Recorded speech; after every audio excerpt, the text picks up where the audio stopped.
وما ارسلناک الا رحمۃ للعالمین۔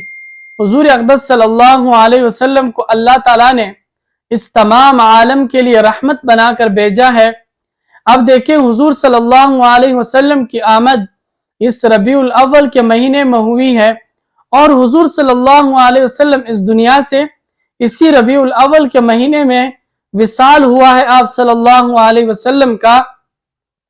تو اللہ تعالیٰ نے آپ صلی اللہ علیہ وسلم کو اس دنیا میں تمام عالم کے لیے رحمت بنا کر بھیجا ہے کہ آپ رحمت للعالمین ہے، تمام عالم کے لیے رحمت ہے۔ اور جب آپ صلی اللہ علیہ وسلم اس دنیا میں آئے تو ظلم ختم ہوا، جہالت ختم ہوئی، اور ایک دوسرے کے خون کے پیاسے لوگ انہوں نے کلمہ پڑھا، اور وہ لوگ اب اسلام پر ہے، کفر چھوڑ دیا، کفر جو ہے وہ مغلوب ہوا اور اسلام غالب ہوا۔ اسی طرح اسلام پھیلتا گیا۔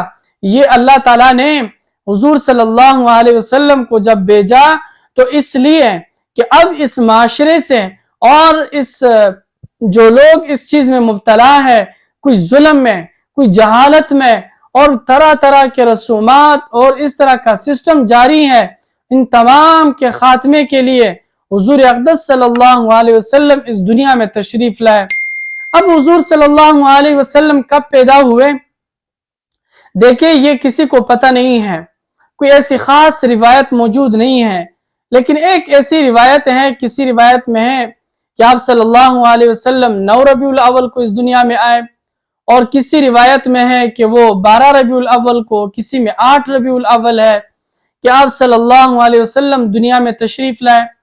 اور جب آپ صلی اللہ علیہ وسلم کا وصال ہوا اس پر سارے متفق ہے، یعنی آپ صلی اللہ علیہ وسلم 12 ربیع الاول کو اس دنیا سے جا چکے ہیں۔ تو دیکھیں اب اس میں عید میلاد النبی منانا، اس دن عید منانا جائز ہے یا نہیں ہے، اور کیا عید میلاد النبی منانا یہ بدعت ہے یا نہیں؟ دیکھیں ہر وہ چیز جو دین میں ایک نئے طریقے سے وہ ہو رہا ہو تو وہ بدعت ہے، یعنی معاشرے میں اس کی ضرورت بھی نہیں ہے، کوئی ضرورت نہیں ہے، اور معاشرے میں ویسے اس کو اٹھا دینا اور یہ کہنا کہ ہم نبی کے عاشق ہیں اور میلاد مناتے ہیں، اور کیوں مناتے ہیں؟ اس لیے کہ نبی خوش ہوگا، تو لہٰذا اس سے ہمارا نبی خوش نہیں ہوگا۔ ہمارے نبی نے ہمیں کیا بتلایا ہے اور ہمیں کیا سکھایا ہے؟ اب انسان جو ہے جب کسی سے محبت کرتا ہے، اس کو کسی سے عشق ہوتا ہے، تو اس کی زندگی پر نظر جو ہے وہ دوڑاتا ہے کہ وہ کیسے صبح اٹھتا ہے اور رات کو کس وقت وہ سوتا ہے، اور اس کا رہن سہن کیسا ہے، اس کا کھانا پینا کیسا ہے۔ غالب یہ تمام تر چیزیں جو ہیں وہ نوٹ کرتا ہے، اس کے پیچھے لگا رہتا ہے، وہ اس لیے کہ اب یہ اس کا عاشق ہے، اس کو اس کے تمام ادائے پسند ہے، اور وہ کوشش کرتا ہے کہ میں بھی آپ صلی اللہ علیہ وسلم جیسا بنوں۔ تو کیا آپ بتائیے کہ کیا یہ عشق کا تقاضا ہے کہ جلسے جلوس کرنا اور اس جلوس میں خرافات کرنا، نظر و نیاز کرنا، اور اسی طرح کے بڑے بڑے ڈیک لگا کر لوگوں کو تنگ کرنا، اس سے تو آپ صلی اللہ علیہ وسلم نے منع فرمایا ہے۔ آپ صلی اللہ علیہ وسلم اس دنیا میں جب تھے تو آپ صلی اللہ علیہ وسلم تہجد کی نماز پابندی سے پڑھا کرتے تھے، اور اتنی خاموشی سے پڑھا کرتے کہ کسی کو پتہ نہ لگ جائے۔ یہ اس وجہ سے نہیں پڑھتے تھے کہ وہ چپ کر پڑھتے، لوگوں کو نہیں دکھانا چاہتے، بلکہ اس لیے پڑھتے تھے کہ لوگوں کو تکلیف نہ ہو۔ تو اس لیے لوگوں کو تکلیف دینا سخت گناہ ہے، روڈ بند کرنا اور طرح طرح سڑکیں بند کر کے وہاں لوگوں کو جو تکلیف پہنچانا، وہاں لوگوں کو یہ جو نیٹ ورک بند کرنا اور طرح طرح کے مریضوں کو تکلیف دینا، وہاں جو بیمار لوگ ہیں ان کو تکلیف دینا، زور زور سے نعتیں لگانا، یہ بالکل جائز نہیں ہے اسلام میں، اور بالکل بدعت ہے۔ اپنے گھروں پر لائٹیں لگانا یہ بالکل ٹھیک نہیں ہے۔ یہ بدعات اور رسومات یہاں تک جا پہنچے ہیں کہ اب اللہ یعوذ باللہ یہ جو ہے بیت اللہ کا جو ایسا خاکہ بنا کر وہ ٹریکٹر میں رکھتے ہیں، اور اسی طرح یا مدینہ منورہ کا جو گنبد خضرا کا وہ خاکی ہے وہ بنا کر اسے کئی ایسے جگہ پر رکھ لیتے ہیں اور بعد میں تو اسے سنبھال کے بھی نہیں رکھتے، اسے پاڑ دیتے ہیں. یہ تو بالکل جہالت ہے، یہ اس کے بالکل برخلاف ہے، عشق کے برخلاف ہے. عشق تمہیں ہے تو اس کے لیے بہترین بات یہ ہے، آپ کو چاہیے کہ آپ حضور صلی اللہ علیہ وسلم کی زندگی نبی کی زندگی کی طرح گزاریں. جس طرح اس کی زندگی ہے اپنی زندگی کو اس طرح بنائیں. چہرے پر داڑھی رکھتے نہیں ہیں، عشق رسول کا مطالبہ ہے. سود پر سود کرتے ہیں، عشق رسول کا مطالبہ ہے. غیبت پر غیبت کرتے ہیں، زنا سے باز نہیں آتے، شراب سے باز نہیں آتے، جوا نہیں چھوڑتے اور جھوٹ نہیں چھوڑتے، کیونکہ یہ معاشرے کی ضرورت ہے. اگر یہ ضرورت ہے اور تم اس میں مبتلا ہو تو تم فاسق ہو، تم فسق میں مبتلا ہو. تم پھر کیسے دعویٰ کرتے ہو کہ تم یہ دعویٰ کرو گے کہ کیا میں نبی کا عاشق ہوں؟ آپ ہرگز نبی کے عاشق نہیں ہے. نبی کا عاشق تو وہ ہے جو تہجد کا پابند ہے، اور نبی کا عاشق تو وہ ہے جس کے کپڑے سنت کے مطابق ہیں، نبی کے مطابق ہے.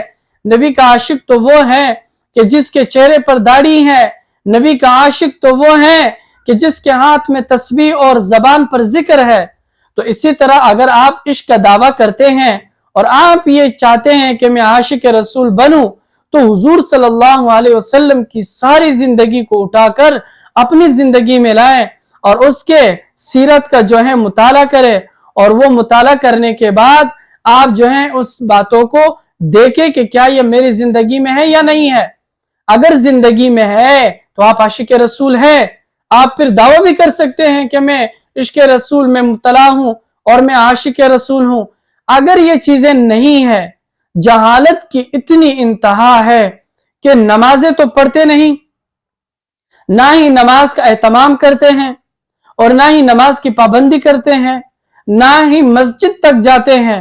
حضور نے فرمایا نماز پڑھا کرو، میرے دل کا ٹنڈک ہے، یعنی میرے اس سے جو ہے مجھے ٹنڈک محسوس ہوتی ہے. تو اس میں جب آپ صلی اللہ علیہ وسلم کو سکون ملتا ہے اس سے، وہ کیوں نہیں کرتے؟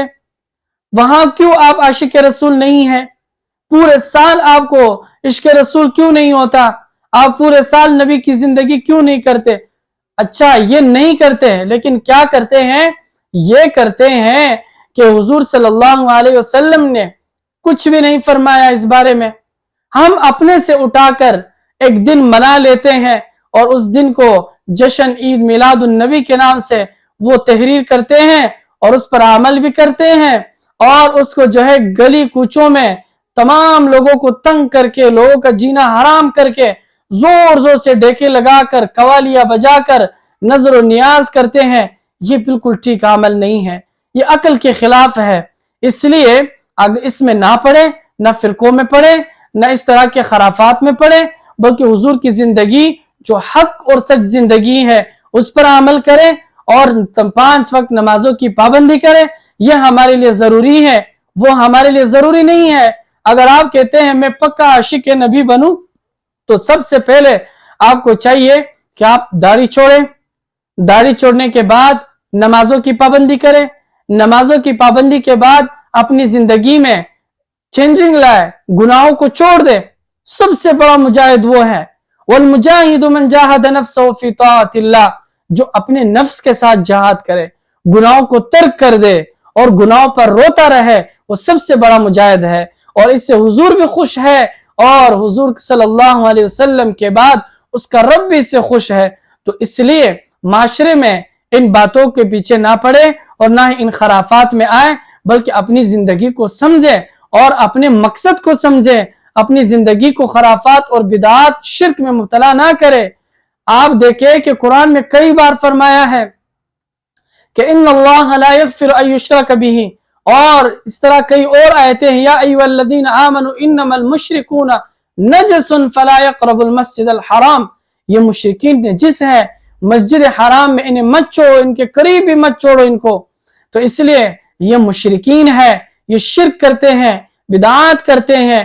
ان سے توبہ کرے، اس طرح کے اعمال نہ کرے، کیونکہ شرک جو ہے اللہ تعالیٰ تمام گناہوں کو معاف کریں گے، شرک کو معاف نہیں کریں گے. تو اس لیے جو لوگ اس پہ دلیلیں بولتے ہیں وہ بالکل اپنا ٹائم ضائع کرتے ہیں ان کے دلیل جو ہے وہ کار آمد نہیں ہے، بلکہ جو حق دین ہے، سچ دین ہے، اس میں کوئی خرافات نہیں ہے، اس میں اس طرح کی کوئی باتیں نہیں ہے، بلکہ تمام تر باتیں اپنے سے بنائی گئی ہے، یہ بالکل جائز نہیں ہے۔ اللہ تعالی ہمیں صحیح دین پر چلنے کی توفیق عطا فرمائے۔